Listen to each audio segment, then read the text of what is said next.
ഉൽപ്പത്തി പുസ്തകം അധ്യായം 31. യാക്കോബ് ഒളിച്ചോടുന്നു. ലാബാന്റെ മക്കൾ ഇങ്ങനെ പറയുന്നത് യാക്കോബ് കേട്ടു. നമ്മുടെ പിതാവിന്റെ സ്വത്തെല്ലാം യാക്കോബ് കൈവശപ്പെടുത്തി. നമ്മുടെ പിതാവിന്റെ മുതലുകൊണ്ടാണ് അവൻ ഈ സ്വത്തൊക്കെ സമ്പാദിച്ചത്. ലാബാന് തന്നോട് പണ്ടത്തെ പോലെ താല്പര്യമില്ലെന്ന് അവന്റെ മുഖഭാവത്തിൽ നിന്ന് യാക്കോബിന് മനസ്സിലായി. കർത്താവ് യാക്കോബിനോട് അരുളി ചെയ്തു, നിന്റെ പിതാക്കന്മാരുടെയും ചാർച്ചക്കാരുടെയും നാട്ടിലേക്ക് തിരിച്ചു പോവുക, ഞാൻ നിന്നോട് കൂടെ ഉണ്ടായിരിക്കും. യാക്കോബ് റാഹേലിനെയും ലേയായെയും താൻ ആടുമേയിച്ചിരുന്ന വയലിലേക്ക് വിളിപ്പിച്ചു. അവനവരോട് പറഞ്ഞു, മുമ്പത്തെ പോലെയല്ല നിങ്ങളുടെ പിതാവിന് എന്നോടുള്ള മനോഭാവം. എന്നാൽ എൻ്റെ പിതാവിൻ്റെ ദൈവം എൻ്റെ കൂടെ ഉണ്ടായിരുന്നു. എൻ്റെ കഴിവ് മുഴുവനും ഉപയോഗിച്ച് നിങ്ങളുടെ പിതാവിന് വേണ്ടി ഞാൻ പണിയെടുത്തിട്ടുണ്ടെന്ന് നിങ്ങൾക്കറിയാമല്ലോ. എന്നിട്ടും നിങ്ങളുടെ പിതാവിനെ ചതിക്കുകയും 10 തവണ എൻ്റെ കൂലിയിൽ മാറ്റം വരുത്തുകയും ചെയ്തു. പക്ഷേ എന്നെ ദ്രോഹിക്കാൻ ദൈവം അവനെ അനുവദിച്ചില്ല. പുള്ളിയുള്ള ആടുകളായിരിക്കും നിന്റെ കൂലി എന്നവൻ പറഞ്ഞാൽ എല്ലാ ആടും പുള്ളിയുള്ളതിനെ പ്രസവിക്കും. അതല്ല, വരയുള്ള ആടുകളായിരിക്കും നിനക്ക് കൂലി എന്ന് അവൻ പറഞ്ഞാൽ ആടുകളൊക്കെ വരയുള്ളതിനെ പ്രസവിക്കും. അങ്ങനെ ദൈവം നിങ്ങളുടെ പിതാവിൻ്റെ ആടുകളെ അവനിൽ നിന്നെടുത്ത് എനിക്ക് തന്നിരിക്കുന്നു. ആടുകൾ ഇണചേരുന്ന കാലത്ത് എനിക്കുണ്ടായ സ്വപ്നത്തിൽ ഞാൻ തല ഉയർത്തി നോക്കിയപ്പോൾ ഇണചേരുന്ന മുട്ടാടുകളൊക്കെ പൊട്ടും പുള്ളിയും വരയുമുള്ളവയായിരുന്നു. അപ്പോൾ ദൈവത്തിൻ്റെ ദൂതൻ സ്വപ്നത്തിൽ യാക്കോബേ എന്ന് വിളിച്ചു. ഇതാ ഞാൻ എന്ന് ഞാൻ വിളി കേട്ടു. ദൂതൻ പറഞ്ഞു, തല ഉയർത്തി നോക്കുക, ഇണചേരുന്ന മുട്ടാടുകളെല്ലാം പൊട്ടും പുള്ളിയും വരയുമുള്ളവയാണ്. ലാബാൻ നിന്നോട് ചെയ്യുന്നതൊക്കെ ഞാൻ കാണുന്നുണ്ട്. നീ കൽത്തോണിന് അഭിഷേകം ചെയ്യുകയും വ്രതമെടുക്കുകയും ചെയ്ത സ്ഥലമായ ബഥേലിലെ ദൈവമാണ് ഞാൻ. എഴുന്നേറ്റ് ഇവിടം വിട്ട് നിന്റെ ചാർച്ചക്കാരുടെ നാട്ടിലേക്ക് തിരിച്ചു പോവുക. റാഹേലും ലേയായും പറഞ്ഞു, നമ്മുടെ പിതാവിൻ്റെ വീട്ടിൽ നമുക്ക് എന്തെങ്കിലും ഓഹരിയോ അവകാശമോ ഉണ്ടോ? നമ്മളെ അന്യരായിട്ടല്ലേ അവൻ കരുതുന്നത്? നമ്മെ വിൽക്കുകയും കിട്ടിയ പണം തിന്നു നശിപ്പിക്കുകയുമല്ലേ ചെയ്യുന്നത്? നമ്മുടെ പിതാവിൽ നിന്ന് ദൈവം എടുത്തു മാറ്റിയ സ്വത്തെല്ലാം നമുക്കും നമ്മുടെ മക്കൾക്കും അവകാശപ്പെട്ടതാണ്. അതിനാൽ ദൈവം അങ്ങയോട് കൽപ്പിച്ചത് ചെയ്യുക. യാക്കോബ് മക്കളെയും ഭാര്യമാരെയും ഒട്ടകപ്പുറത്ത് കയറ്റി. അവർ കാലികളെയും ആടുമാടുകളെയും തെളിച്ചുകൊണ്ട് പാതാൻ ആരാമിൽ വെച്ച് സമ്പാദിച്ച സകല സ്വത്തുക്കളുമായി കാനാൻ ദേശത്ത് തൻ്റെ പിതാവായ ഇസഹാക്കിൻ്റെ അടുത്തേക്ക് പുറപ്പെട്ടു. ലാബാൻ ആടുകളുടെ രോമം വെട്ടാൻ പോയിരിക്കുകയായിരുന്നു. റാഹേൽ തൻ്റെ പിതാവിൻ്റെ കുലദേവന്മാരുടെ വിഗ്രഹങ്ങളെല്ലാം കട്ടെടുത്തു. അരമായനായ ലാബാനെ യാക്കോബ് കബളിപ്പിച്ച് സ്ഥലം വിട്ടു പോകാൻ ഉദ്ദേശിക്കുന്ന കാര്യം അവനെ അറിയിച്ചില്ല. തനിക്കുള്ളതെല്ലാം എടുത്തുകൊണ്ടാണ് അവൻ സ്ഥലം വിട്ടത്. അവൻ നദി കടന്ന് മലമ്പ്രദേശമായ ഗിലെയാദിന് നേരെ തിരിഞ്ഞു. ലാബാൻ പിന്തുടരുന്നു. യാക്കോബ് ഒളിച്ചുപോയ കാര്യം 3-ാം ദിവസമാണ് ലാബാൻ അറിഞ്ഞത്. തൻ്റെ സഹോദരന്മാരെയും കൂട്ടി ലാബാൻ 7 ദിവസം യാക്കോബിനെ പിന്തുടർന്ന് മലമ്പ്രദേശമായ ഗിലെയാദിൽ വെച്ച് അവൻ്റെ അടുക്കൽ എത്തിച്ചേർന്നു. എന്നാൽ ദൈവം രാത്രി ഒരു സ്വപ്നത്തിൽ പ്രത്യക്ഷപ്പെട്ട് അരമായനായ ലാബാനോട് പറഞ്ഞു, നല്ലതോ ചീത്തയോ ആയ ഒരു വാക്കുപോലും യാക്കോബിനോട് പറയാതിരിക്കാൻ സൂക്ഷിച്ചുകൊള്ളുക. യാക്കോബ് മലമ്പ്രദേശത്ത് കൂടാരം അടിച്ചിരിക്കെ ലാബാൻ അവൻ്റെ മുൻപിൽ കടന്നു. തൻ്റെ ചാർച്ചക്കാരുമൊത്ത് ലാബാനും ഗിലെയാദിലെ മലമ്പ്രദേശത്ത് കൂടാരമടിച്ചു. ലാബാൻ യാക്കോബിനോട് ചോദിച്ചു, നീ എന്താണ് ഈ ചെയ്തത്? എന്നെ കബളിപ്പിച്ചു വാളാൽ നേടിയ തടവുകാരെ പോലെ എൻ്റെ പെൺമക്കളെ കൊണ്ടുപോകുന്നത് എന്തുകൊണ്ട്? എന്നെ കബളിപ്പിച്ച് എന്നോട് പറയാതെ ഒളിച്ചോടിയത് എന്തിനാണ്? ഞാൻ ആഹ്ലാദത്തോടെ പാട്ടും പാടി കിന്നരവും വീണയും വായിച്ച് നിങ്ങളെ യാത്രയാക്കുമായിരുന്നല്ലോ. എനിക്കെൻ്റെ പുത്രന്മാരെയും പുത്രിമാരെയും ചുംബിക്കുന്നതിന് അവസരം തരാഞ്ഞതെന്ത്? നീ ബുദ്ധിശൂന്യമായിട്ടാണ് പ്രവർത്തിച്ചത്. നിന്നെ ഉപദ്രവിക്കാൻ എനിക്ക് കഴിയും. എന്നാൽ നല്ലതോ ചീത്തയോ ആയതൊന്നും യാക്കോബിനോട് പറയാതിരിക്കാൻ സൂക്ഷിക്കുക എന്ന് നിങ്ങളുടെ പിതാവിൻ്റെ ദൈവം കഴിഞ്ഞ രാത്രി എന്നോട് പറഞ്ഞു. പിതാവിൻ്റെ വീട്ടിലെത്താനുള്ള തീവ്രമായ ആഗ്രഹം കൊണ്ടാണ് നീ പോന്നതെങ്കിൽ എൻ്റെ കുലദേവന്മാരെ കട്ടെടുത്തത് എന്തിന്? യാക്കോബ് ലാബാനോട് പറഞ്ഞു, അങ്ങയുടെ പുത്രിമാരെ അങ്ങ് ബലം പ്രയോഗിച്ച് എന്നിൽ നിന്ന് പിടിച്ചെടുക്കുമെന്ന് ഞാൻ ഭയപ്പെട്ടു. അങ്ങയുടെ ദേവന്മാർ ആരുടെ കയ്യിൽ കാണുന്നുവോ അയാൾ മരിക്കട്ടെ. അങ്ങയുടേത് എന്തെങ്കിലും എൻ്റെ കൈവശമുണ്ടെങ്കിൽ നമ്മുടെ സഹോദരങ്ങളെ സാക്ഷി നിർത്തി തിരിച്ചെടുത്തുകൊള്ളുക. റാഹേൽ ദേവന്മാരെ മോഷ്ടിച്ച വിവരം യാക്കോബ് അറിഞ്ഞിരുന്നില്ല. ലാബാൻ യാക്കോബിൻ്റെയും ലെയായുടെയും 2 പരിചാരികമാരുടെയും കൂടാരങ്ങളിൽ പരിശോധിച്ചു. അവ അവിടെയെങ്ങും കണ്ടില്ല. ലെയായുടെ കൂടാരത്തിൽ നിന്നും പുറത്തു കടന്ന് അവൻ റാഹേലിൻ്റെ കൂടാരത്തിലേക്ക് ചെന്നു. റാഹേൽ വിഗ്രഹങ്ങളെടുത്ത് ഒരു ഒട്ടക ഭണ്ഡാരത്തിൽ ഒളിച്ച് അതിന്മേൽ കയറിയിരുന്നു. കൂടാരത്തിലെല്ലാം തിരഞ്ഞിട്ടും അവനൊന്നും കണ്ടെത്തിയില്ല. റാഹേൽ പിതാവിനോട് പറഞ്ഞു, അങ്ങയുടെ മുൻപിൽ എനിക്ക് എഴുന്നേൽക്കാൻ കഴിയാത്തതിൽ അങ്ങ് കോപിക്കരുതേ. എനിക്കിപ്പോൾ മാസമുറയാണ്. അവൻ തിരഞ്ഞെങ്കിലും വിഗ്രഹങ്ങൾ കണ്ടെത്തിയില്ല. അപ്പോൾ രോഷാകുലനായ യാക്കോബ് ലാബാനോട് കയർത്തു. അവൻ ചോദിച്ചു, എൻ്റെ പേരിലുള്ള കുറ്റം എന്താണ്? ഇത്ര ആവേശത്തോടെ എൻ്റെ പിന്നാലെ പാഞ്ഞു വരാൻ എന്തു തെറ്റാണ് ഞാൻ ചെയ്തത്? എൻ്റെ സാധനങ്ങളൊക്കെ പരിശോധിച്ചില്ലേ? അങ്ങയുടെ വീട്ടുവകകളിൽ എന്താണ് അതിൽ കണ്ടെത്തിയത്? അങ്ങയുടെയും എൻ്റെയും സഹോദരങ്ങളുടെ മുൻപിൽ അവയൊക്കെ നിരത്തി വയ്ക്കുക. അവർ വിധി പറയട്ടെ. 20 കൊല്ലം ഞാൻ അങ്ങയുടെ കൂടെയായിരുന്നു. അങ്ങയുടെ ചെമ്മരിയാടുകൾക്കും കോലാടുകൾക്കും ഗർഭചിത്രം സംഭവിച്ചിട്ടില്ല. അങ്ങയുടെ മുട്ടാടുകളെ ഞാൻ കൊന്നു തിന്നിട്ടില്ല. കാട്ടുമൃഗങ്ങൾ കടിച്ചു കീറിയവയെ ഞാൻ അങ്ങയുടെ അടുത്ത് കൊണ്ടുവന്നിട്ടില്ല. ആ നഷ്ടം ഞാൻ തന്നെ സഹിച്ചു. രാത്രിയിലോ പകലോ കളവ് പോയവയ്ക്ക് അങ്ങ് എന്നിൽ നിന്ന് നഷ്ടപരിഹാരം ഈടാക്കിയിരുന്നു. അതായിരുന്നു എൻ്റെ സ്ഥിതി. പകൽ ചൂടും രാത്രി തണുപ്പും എന്നെ കാർന്നു തിന്നു. ഉറക്കം എൻ്റെ കണ്ണുകളിൽ നിന്ന് ഓടിയകന്നു. 20 കൊല്ലം ഞാൻ അങ്ങയുടെ വീട്ടിലായിരുന്നു. 14 കൊല്ലം അങ്ങയുടെ 2 പെൺമക്കൾക്ക് വേണ്ടിയും 6 കൊല്ലം ആടുകൾക്കു വേണ്ടിയും ഞാൻ വേല ചെയ്തു. 10 തവണ അങ്ങ് എൻ്റെ കൂലിയിൽ മാറ്റം വരുത്തി. എൻ്റെ പിതാവായ അബ്രഹാത്തിൻ്റെ ദൈവവും ഇസഹാക്കിൻ്റെ ഭയവുമായവൻ എൻ്റെ ഭാഗത്തില്ലായിരുന്നുവെങ്കിൽ അങ്ങ് എന്നെ വെറും കൈയോടെ പറഞ്ഞു വിടുമായിരുന്നു. എൻ്റെ കഷ്ടപ്പാടും ദേഹാധ്വാനവും ദൈവം കണ്ടു. അതുകൊണ്ടാണ് കഴിഞ്ഞ രാത്രി അവിടുന്ന് അങ്ങയെ ശകാരിച്ചത്. ലാബാനുമായി ഉടമ്പടി. ലാബാൻ യാക്കോബിനോട് പറഞ്ഞു, ഈ പെൺമക്കൾ എൻ്റെ പുത്രിമാരാണ്. ഈ കുട്ടികൾ എൻ്റെ കുട്ടികളും. ഈ ആട്ടിൻകൂട്ടവും എൻ്റേതു തന്നെ. ഈ കാണുന്നതൊക്കെ എൻ്റേതാണ്. എൻ്റെ ഈ പെൺമക്കൾക്കും അവർക്കുണ്ടായ കുട്ടികൾക്കും വേണ്ടി എന്താണ് എനിക്കിത് ചെയ്യാൻ കഴിയുക? നമുക്കൊരു ഉടമ്പടി ഉണ്ടാക്കാം. എനിക്കും നിനക്കും മധ്യേ അതൊരു സാക്ഷ്യമായിരിക്കട്ടെ. അപ്പോൾ യാക്കോബ് ഒരു കല്ലെടുത്ത് തൂണായി കുത്തി നിർത്തി. കല്ലു പെറുക്കി കൂട്ടുക. യാക്കോബ് തൻ്റെ ചാർച്ചക്കാരോട് പറഞ്ഞു. അവർ കല്ലെടുത്ത് ഒരു കൂമ്പാരം കൂട്ടി ആ കൂമ്പാരത്തിന്മേൽ ഇരുന്ന് അവർ ഭക്ഷണം കഴിച്ചു. ലാബാൻ അതിനെ യേഗാർ സഹദൂത്ത എന്ന് വിളിച്ചു. യാക്കോബ് അതിനെ ഗലേദ് എന്നു. ഈ കൽക്കൂമ്പാരം എനിക്കും നിനക്കും മധ്യേ സാക്ഷ്യമായിരിക്കും എന്ന് ലാബാൻ പറഞ്ഞു. അതുകൊണ്ടാണ് ഗലേദ് എന്ന് അതിന് പേര് ലഭിച്ചത്. തൂണിന് മിസ്പ എന്ന് പേരിട്ടു. കാരണം ലാബാൻ പറഞ്ഞു, നാം പരസ്പരം പിരിഞ്ഞിരിക്കുമ്പോൾ കർത്താവ് എനിക്കും നിനക്കും മധ്യേ കാവലായിരിക്കട്ടെ. എൻ്റെ പുത്രിമാരോട് നീ അപമര്യാദയായി പെരുമാറുകയോ എൻ്റെ പുത്രിമാർക്ക് പുറമെ നീ ഭാര്യമാരെ സ്വീകരിക്കുകയോ ചെയ്താൽ ആരും നമ്മുടെ കൂടെയില്ലെങ്കിലും ദൈവം നമുക്ക് മധ്യേ സാക്ഷിയാണെന്ന് ഓർക്കുക. ലാബാൻ യാക്കോബിനോട് പറഞ്ഞു, എനിക്കും നിനക്കും മധ്യേ ഞാൻ ഉയർത്തിയിരിക്കുന്ന ഈ തൂണും കൽക്കൂമ്പാരവും കാണുക.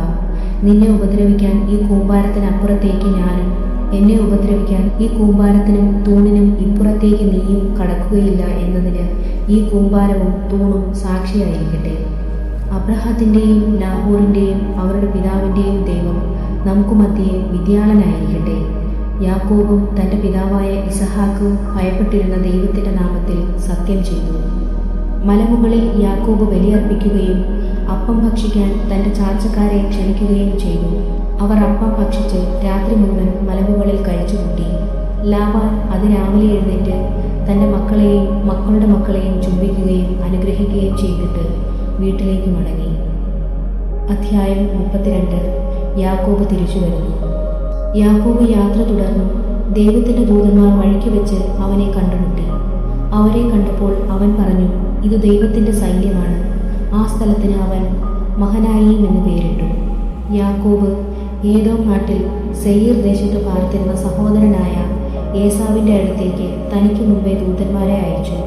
അവൻ അവരെ ചുമതലപ്പെടുത്തി, എൻ്റെ യജമാനനായ ഏസാവിനോട് നിങ്ങൾ ഇങ്ങനെ പറയണം, അങ്ങയുടെ ദാസനായ യാക്കോബ് പറയുന്നു, ഇതുവരെ ഞാൻ ലാബാൻ്റെ കൂടെ പാർക്കുകയായിരുന്നു. എനിക്ക് കാളകളും കഴുതകളും ആടുകളും വേലക്കാരും വേലക്കാരികളുമുണ്ട്. അങ്ങേക്ക് എന്നോട് ദയ തോന്നണം. അതിനാണ് ഞാൻ അങ്ങയുടെ അടുത്തേക്ക് ആളയച്ചു പറയുന്നത്. ദൂതന്മാർ തിരിച്ചു വന്ന് യാക്കോബിനോട് പറഞ്ഞു, ഞങ്ങൾ അങ്ങയുടെ സഹോദരനായ ഏസാവിൻ്റെ അടുക്കൽ ചെന്നു. അവൻ 400 ആളുകളുടെ അകമ്പടിയോടെ അങ്ങയെ കാണാൻ വരുന്നുണ്ട്. യാക്കോബ് വളരെയധികം ഭയപ്പെട്ട് അസ്വസ്ഥനായി. തൻ്റെ കൂടെ ഉണ്ടായിരുന്ന ആളുകളെയും ആടുമാടുകളെയും ഒട്ടകങ്ങളെയും എല്ലാം അവൻ 2 ഗണമായി തിരിച്ചു. ഏസാവ് വന്ന് ഒരു ഗണത്തെ നശിപ്പിക്കുന്ന പക്ഷം മറ്റേ ഗണത്തിന് ഓടി രക്ഷപ്പെടാമല്ലോ എന്നവൻ ചിന്തിച്ചു. അവൻ ഇങ്ങനെ പ്രാർത്ഥിച്ചു: എൻ്റെ പിതാക്കന്മാരായ അബ്രഹാത്തിൻ്റെയും ഇസഹാക്കിൻ്റെയും ദൈവമേ, നിന്റെ നാട്ടിലേക്കും നിന്റെ ചാർച്ചക്കാരുടെ അടുത്തേക്കും തിരികെ പോവുക. ഞാൻ നിനക്ക് നന്മ ചെയ്യുമെന്ന് അരുളി ചെയ്ത കർത്താവേ, അങ്ങേ ദാസനോട് കാണിച്ച കാരുണ്യത്തിനും വിശ്വസ്തതയ്ക്കും ഞാൻ ഒട്ടും അർഹനല്ല. കേവലം ഒരു വടിയുമായിട്ടാണ് ഞാൻ ജോർദാൻ കടന്നത്. ഇപ്പോഴിതാ ഞാൻ 2 ഗണമായി വർദ്ധിച്ചിരിക്കുന്നു. എൻ്റെ സഹോദരനായ ഏസാവിൻ്റെ കയ്യിൽ നിന്ന് എന്നെ രക്ഷിക്കണമെന്ന് ഞാൻ അങ്ങയോട് പ്രാർത്ഥിക്കുന്നു.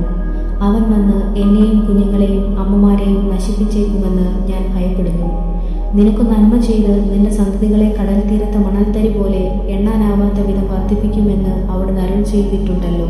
അന്നു രാത്രി അവൻ അവിടെ താവളമടിച്ചു. തൻ്റെ പക്കലുള്ളവയിൽ നിന്ന് അവൻ സഹോദരനായ ഏസാവിന് ഒരു സമ്മാനമൊരുക്കി.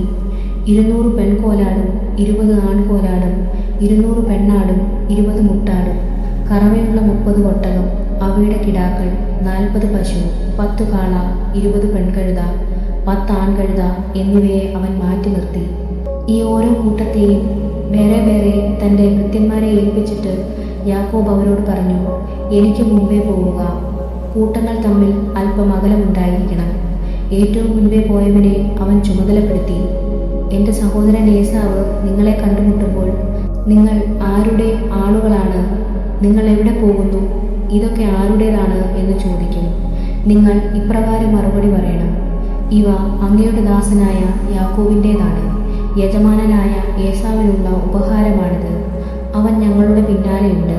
2-ാമനെയും 3-ാമനെയും കൂട്ടങ്ങളെ നടത്തിയിരുന്ന എല്ലാവരെയും അവൻ ഇതുതന്നെ പറഞ്ഞേൽപ്പിച്ചു. ഏസാവിനെ കാണുമ്പോൾ നിങ്ങളെല്ലാവരും ഇതുതന്നെ പറയണം: അങ്ങയുടെ ദാസനായ യാക്കോബ് തൊട്ടുപുറകെയുണ്ട് എന്നും പറയണം. അവൻ ഇപ്രകാരം ചിന്തിച്ചു: ഞാൻ മുൻകൂട്ടി അയച്ചിരിക്കുന്ന സമ്മാനം കൊണ്ട് എനിക്കവനെ പ്രീതിപ്പെടുത്താനാവും. അത് കഴിഞ്ഞ് ഞാൻ അവനെ നേരിൽ കാണും. അവൻ എന്നെ സ്വീകരിച്ചേക്കും. അതിനാൽ സമ്മാനം മുൻകൂട്ടി അയച്ചിട്ട് അവൻ അന്ന് രാത്രി കൂടാരത്തിൽ തങ്ങി. യാക്കോബിൻ്റെ മൽപ്പിടുത്തം. ആ രാത്രി തന്നെ യാക്കോബ് തൻ്റെ 2 ഭാര്യമാരെയും 2 പരിചാരികമാരെയും 11 മക്കളെയും കൂട്ടിക്കൊണ്ട് യാബോക്ക് എന്ന കടവ് കടന്നു. അവരെ അവൻ പുഴയ്ക്കക്കരെ കടത്തിവിട്ടു. തൻ്റെ സമ്പാദ്യം മുഴുവൻ അക്കരയ്ക്കെത്തിച്ചു. യാക്കോബ് മാത്രം ഇക്കരെ നിന്നു. അവിടെ വെച്ചൊരാൾ നേരം പുലരുന്നത് വരെ അവനുമായി മൽപിടുത്തം നടത്തി. കീഴടക്കാൻ സാധ്യമല്ലെന്ന് കണ്ടപ്പോൾ അവൻ യാക്കോബിൻ്റെ അരക്കെട്ടിൽ തട്ടി. മൽപിടുത്തത്തിനിടയിൽ യാക്കോബിൻ്റെ തുട അരക്കെട്ടിൽ നിന്ന് തെറ്റി. അവൻ പറഞ്ഞു: നേരം പുലരുകയാണ്, ഞാൻ പോകട്ടെ. യാക്കോബ് മറുപടി പറഞ്ഞു: എന്നെ അനുഗ്രഹിച്ചിട്ടല്ലാതെ അങ്ങയെ ഞാൻ വിടുകയില്ല. അവൻ ചോദിച്ചു: നിന്റെ പേരെന്താണ്? യാക്കോബ്. അവൻ മറുപടി പറഞ്ഞു. അപ്പോൾ അവൻ പറഞ്ഞു: ഇനിമേൽ നീ യാക്കോബ് എന്നല്ല, ഇസ്രായേൽ എന്ന് വിളിക്കപ്പെടും. കാരണം ദൈവത്തോടും മനുഷ്യനോടും നീ മല്ലിട്ട് ജയിച്ചിരിക്കുന്നു. യാക്കോബ് അവനോട് പറഞ്ഞു: അങ്ങയുടെ പേര് എന്നോട് പറയണമെന്ന് ഞാൻ അപേക്ഷിക്കുന്നു. എന്തിനാണ് എൻ്റെ പേരറിയുന്നത്? അവൻ ചോദിച്ചു. അവിടെ വച്ചവൻ യാക്കോബിനെ അനുഗ്രഹിച്ചു. ദൈവത്തെ ഞാൻ മുഖത്തോട് മുഖം കണ്ടു, എന്നിട്ടും ഞാൻ ജീവനോടെ ഇരിക്കുന്നല്ലോ എന്ന് പറഞ്ഞുകൊണ്ട് യാക്കോബ് ആ സ്ഥലത്തിന് പെനുവേൽ എന്ന് പേരിട്ടു. അവൻ പെനുവേൽ കടന്നപ്പോഴേക്കും സൂര്യൻ ഉദിച്ചു. മുളുക്കു നിമിത്തം അവൻ ഞൊണ്ടുന്നുണ്ടായിരുന്നു. അവിടുന്ന് യാക്കോബിൻ്റെ അരക്കെട്ടിൽ തട്ടിയതുകൊണ്ട് തുടയും അരയും തമ്മിൽ ബന്ധിപ്പിക്കുന്ന സ്നായു ഇസ്രായേൽക്കാർ ഇന്നും ഭക്ഷിക്കാറില്ല. അധ്യായം 33. ഏസാവിനെ കണ്ടുമുട്ടുന്നു. യാക്കോബ് തല ഉയർത്തി നോക്കിയപ്പോൾ ഏസാവ് 400 പേരുടെ അകമ്പടിയോടെ വരുന്നത് കണ്ടു. ഉടനെ യാക്കോബ് മക്കളെ വേർതിരിച്ച് ലെയായുടെയും റാഹേലിൻ്റെയും 2 പരിചാരികമാരുടെയും അടുക്കലായി നിർത്തി. അവൻ പരിചാരികമാരെയും അവരുടെ മക്കളെയും മുൻപിലും ലെയായെയും മക്കളെയും അതിനു പിറകിലും റാഹേലിനെയും ജോസഫിനെയും ഏറ്റവും പുറകിലും നിർത്തി. അവൻ അവരുടെ മുൻപേ നടന്നു. സഹോദരൻ്റെ അടുത്തെത്തുവോളം 7 തവണ നിലം മുട്ടെ താണു വണങ്ങി. ഏസാവാകട്ടെ ഓടിച്ചെന്ന് അവനെ കെട്ടിപ്പിടിച്ച് ചുംബിച്ചു. ഇരുവരും കരഞ്ഞു. ഏസാവ് തല ഉയർത്തി നോക്കിയപ്പോൾ സ്ത്രീകളെയും കുട്ടികളെയും കണ്ടു. അവൻ ചോദിച്ചു: നിന്റെ കൂടെ കാണുന്ന ഇവരൊക്കെ ആരാണ്? യാക്കോബ് മറുപടി പറഞ്ഞു: അങ്ങയുടെ ഈ ദാസന് ദൈവം കനിഞ്ഞു നൽകിയിരിക്കുന്ന മക്കളാണ്. അപ്പോൾ പരിചാരികമാരും അവരുടെ മക്കളും അടുത്തു ചെന്ന് ഏസാവിനെ വണങ്ങി. തുടർന്ന് ലേയായും അവളുടെ മക്കളും അതിനുശേഷം ജോസഫും റാഹേലും അടുത്തു ചെന്ന് താണു വണങ്ങി. ഏസാവ് ചോദിച്ചു, ഞാൻ വഴിയിൽ കണ്ട പറ്റങ്ങൾ കൊണ്ട് നീ എന്താണ് ഉദ്ദേശിക്കുന്നത്? യാക്കോബ് പറഞ്ഞു, എൻ്റെ യജമാനനായ അങ്ങയുടെ പ്രീതി നേടുക. ഏസാവ് പറഞ്ഞു, സഹോദര, എനിക്കതെല്ലാം വേണ്ടത്രയുണ്ട്. നിന്റേത് നീ തന്നെ എടുത്തുകൊള്ളുക. യാക്കോബ് അപേക്ഷിച്ചു, അങ്ങനെയല്ല, അങ്ങ് എന്നിൽ സംപ്രീതനാണെങ്കിൽ എൻ്റെ കയ്യിൽ നിന്ന് ഈ സമ്മാനം സ്വീകരിക്കുക. കാരണം ദൈവത്തിൻ്റെ മുഖം കണ്ടാലെന്ന പോലെയാണ് ഞാൻ അങ്ങയുടെ മുഖം കണ്ടത്. അത്രയ്ക്ക് ദയയോടെയാണ് അങ്ങെന്നെ സ്വീകരിച്ചത്. അങ്ങയുടെ മുൻപിൽ കൊണ്ടുവന്നിരിക്കുന്ന ഈ സമ്മാനങ്ങൾ ദയവായി സ്വീകരിക്കുക. എന്തെന്നാൽ ദൈവം എന്നോട് കാരുണ്യം കാണിച്ചിരിക്കുന്നു. എല്ലാം എനിക്ക് വേണ്ടത്ര ഉണ്ട്. അവൻ നിർബന്ധിച്ചപ്പോൾ ഏസാവ് അത് സ്വീകരിച്ചു. ഏസാവ് പറഞ്ഞു, നമുക്ക് യാത്ര തുടരാം. ഞാൻ നിന്റെ മുൻപേ നടക്കാം. യാക്കോബ് പറഞ്ഞു, അങ്ങേക്കറിയാമല്ലോ മക്കളൊക്കെ ക്ഷീണിച്ചിരിക്കുകയാണെന്ന്. കറവയുള്ള ആടുമാടുകൾ എൻ്റെ കൂടെയുണ്ട്. ഒരു ദിവസത്തേക്കാണെങ്കിലും കൂടുതലായി ഓടിച്ചാൽ അവ ചത്തുപോകും. അതുകൊണ്ട് അങ്ങ് മുൻപേ പോയാലും കുഞ്ഞുങ്ങളുടെയും കന്നുകാലികളുടെയും നടപ്പിനൊത്ത് ഞാൻ പതുക്കെ വന്ന് സെയാറിൽ അങ്ങയുടെ അടുത്തെത്തിക്കോളാം. എൻ്റെ ആൾക്കാരിൽ കുറേ പേരെ ഞാൻ നിന്റെ കൂടെ നിർത്തട്ടെ? ഏസാവ് ചോദിച്ചു. യാക്കോബ് മറുപടി പറഞ്ഞു, എന്തിന്? എനിക്ക് അങ്ങയുടെ പ്രീതി മാത്രം മതി. അതുകൊണ്ട് ഏസാവ് അന്നു തന്നെ സെയീറിലേക്ക് തിരികെ പോയി. യാക്കോബ് ആകട്ടെ സുക്കോത്തിലേക്കും പോയി. അവിടെ വീട് പണിതു, കന്നുകാലികൾക്ക് കൂടുകളും കെട്ടി. അതുകൊണ്ടാണ് ആ സ്ഥലത്തിന് സുക്കോത്ത് എന്ന് പേരുണ്ടായത്. യാക്കോബ് പാതാൻ-അരാമിൽ നിന്നുള്ള യാത്ര തുടർന്നു. കാനാൻ ദേശത്തുള്ള ശെഖേം പട്ടണത്തിൽ സുരക്ഷിതനായി എത്തിച്ചേർന്നു. അവിടെ നഗരത്തിനടുത്ത് കൂടാരമിടിച്ചു.